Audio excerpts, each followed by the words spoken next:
Hey there. Well, so I'm just getting ready to measure up this box, and it's a lot easier if you do it this way, so you're not messing with the entire weight of the air conditioner. I'm just holding this in place, but I pulled all the screws, disconnected the wiring, so this face just comes off. There's a connector right here that connects, major control, I guess. And then there'll be some screws in the box, and it basically holds the entire air conditioning on these big units, say probably 12,000 on up, are held in just with a few screws, and you can pull those screws out. These ones are just two, believe it or not, up here. So I'm going to slip the guts out of that, and then I can mess around with the box. I'm going to pull off this crap. Don't need this. I haven't decided about that, so I'll show you in a minute. So there you go, guys. Two screws. And now I'm not dealing with 115 pounds, I'm dealing with maybe 5 pounds of tin. It's the only way to do it. Meat shop looks like a war zone. There's the front off of it. It's not that bad to do. I mean, there's screws. Nothing's really hidden. You just gotta open your eyes and see where you're at. So this is the AC unit without the box, basically. So, you guys aren't familiar, this is your evaporator, receiver dryer, compressor. That is the fan motor, and these things use a combination fan, so dual shaft. So it's powering the fan that blows within the cooler, and it's powering the fan that blows the heat off of the unit. And this is your condenser. So this takes all the heat out of the cooler and dispels it into the atmosphere out the back. But yeah, no, we're making headway. I'm going to start laying out the plans for cutting the hole in the trailer. Check back. I've talked to some guys that have run into issues with the evaporator icing up. Well, the evaporator will ice up if it can't dispel the moisture, and that can be caused by a few things. The styrofoam tray can be an issue, so it's going to capture all the moisture. There's black plastic trays I've seen. They can be an issue as well. Moisture will build up, and you'll get a frost or ice right across the bottom of your evaporator here. So you can see here we have a drain.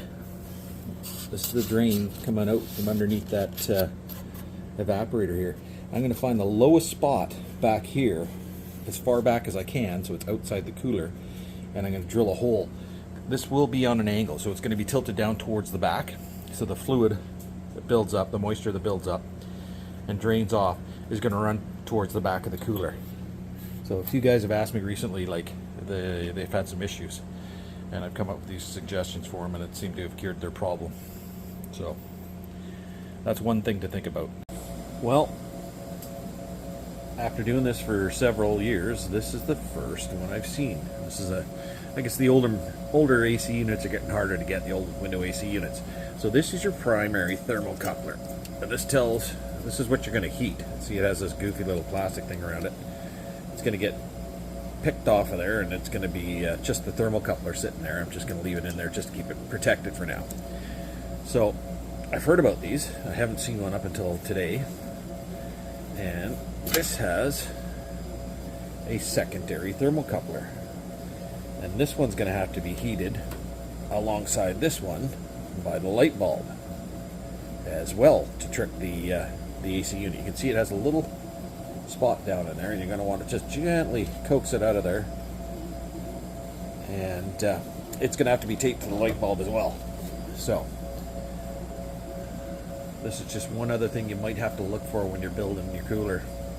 Keep that in mind, that if it's not running right, you might have a secondary sensor, and that one's tucked way down inside there. It's just on a copper tube on one of the main lines coming into the evap. So theoretically it's a backup for this sensor in case this sensor was to fail.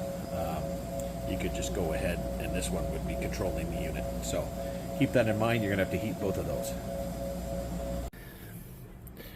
Well, back at the front, finally committed to cutting the hole once we laid everything out.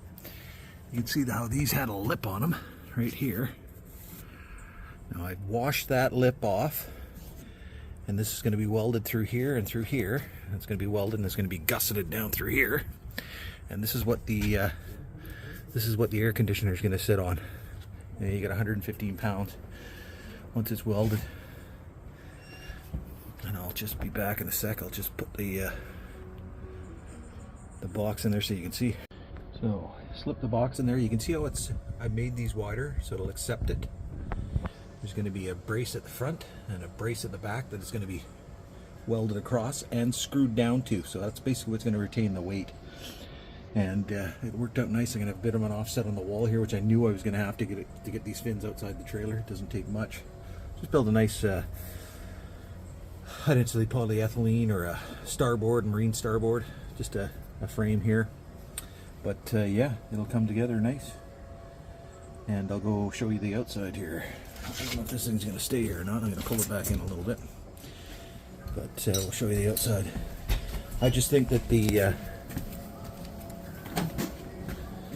way I do these coolers for off-road use is the only way to go. You can see here with these bars, these ones are obviously too short, but you can see where they've been cut out. Cut out there. And then I'll build a nice frame around the outside of this thing. Not a starboard, probably a black starboard. I'll put a rubber gasket on there like I do my other coolers. And that will be sitting there, nice and pretty, nice and far back from my truck. And it'll be ready before you know it. So this should be the conclusion of another video. So you'll have to check back soon once I start getting this front wall in there. And then I'll frame it in. I'm planning on using 2x4s up the top here. 2x4 down the side, 2x4 over here. And just because I cannot screw to this stuff, it's just way too, it's thick. It's only 1/8 wall, but the screws I got are just junk. Everything coming out of overseas nowadays, it's just crap. I self-drilling and I don't feel like drilling a hole every time I have to put a screw in, so the cooler is coming together.